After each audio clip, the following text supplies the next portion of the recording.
আসসালামু আলাইকুম। Agriculture info Bangla YouTube চ্যানেলের পক্ষ থেকে স্বাগত জানাচ্ছি। প্রিয় কৃষিপ্রেমী ভাই ও বোনেরা, আমি দাঁড়িয়ে আছি আমার ব্লকের চৌঘাট গ্রামেরই তালেব ভাইয়ের জমিতে। আমি আপনাদের সাথে একটু বিস্তারিত আলাপ করতে চাই যে কৃষক নিজস্ব উদ্ভাবনে কৃষি বিভাগের সহায়তায় আমরা চেষ্টা করি তাদেরকে পরামর্শ দেওয়ার জন্য। আমার কৃষক ভাই তিনি তার উদ্ভাবনটা আপনাদের সাথে আমি একটু শেয়ার। তালেব ভাই, এই যে আপনি আপনার জমিতে আলু লাগিয়েছেন, আলু লাগালেন তো রবিবারে। জি।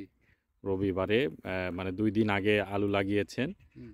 প্লাস এখন আমি এসে জমিতে দেখছি যে আলুর পাশাপাশি আপনি কলা দিয়েছেন। হ্যাঁ।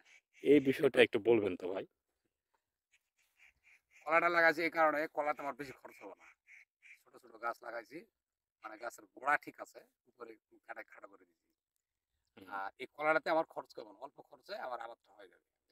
এবং তাড়াতাড়ি হবে। আগে বাড়াবে আরকি। সব কলার আগে বাড়াবে। আগে বের হবে। বের হবে, এখানে দামও ভালো পাবো। কি, কি কলার জাত দিয়েছেন? চিনি চাম্পা? হ্যাঁ, চিনি চাম্পা আছে আর এই মানিক অল্প কটা আছে। আচ্ছা, ঠিক আছে। আমরা যেটা জানতে চাচ্ছি, এই উদ্ভাবনী জিনিসটা আপনি এবারই কি ১ম? না, এটা আরো ২-১ বছর আগের থেকে আগে শুরু থেকে? হইছে। এই ফলাফল কেমন পেয়েছেন? মোটামুটি মোটামুটি ভালো ভালো ফলাফল এবং পেয়েছেন। খরচা কম হয়।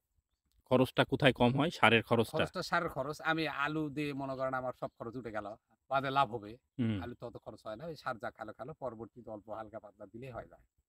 আচ্ছা, আচ্ছা। এইটা আপনি তাহলে মোটামুটি ২ বছর থেকে এভাবে করছেন। হ্যাঁ, আপনি ভালো উপকার পাচ্ছেন, এই তো? মোটামুটি আচ্ছা, আল্লাহ ঠিক ভালোই আছে। দিছে। ধন্যবাদ আপনাকে। আমি একটু দেখাতে চাই আমার দর্শকদের কৃষিটা কতটা ভার্সেটাইল হইলে বা কৃষকদের ভার্সেটাইল হতে হয় পর্যায়ক্রমে পরিবেশের সাথে খাপ খেয়ে। আমরা কৃষি বিভাগ সবসময় বলি যে উৎপাদন খরচ কিভাবে কমানো যায়।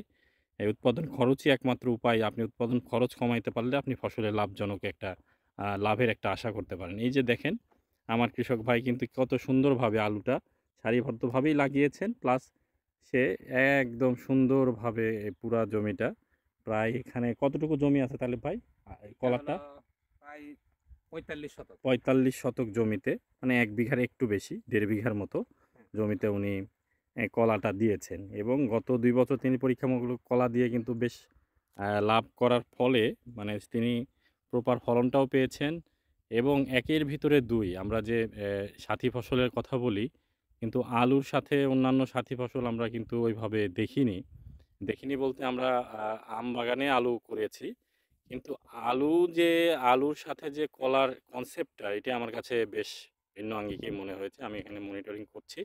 এবারে এটা কেমন ফলন হয় আলুর এবং পাশাপাশি কলা গাছগুলো কেমন হয় সেগুলোও আপনাদের পর্যায়ক্রমে জানাবো। আমার কিন্তু খুবই ভালো লেগেছে। এটা আলুর উপযোগী মাটি। এখানে করলা ছিল। করলাটা উঠাই দিয়ে এখন আলু চাষে গিয়েছে কৃষক ভাই।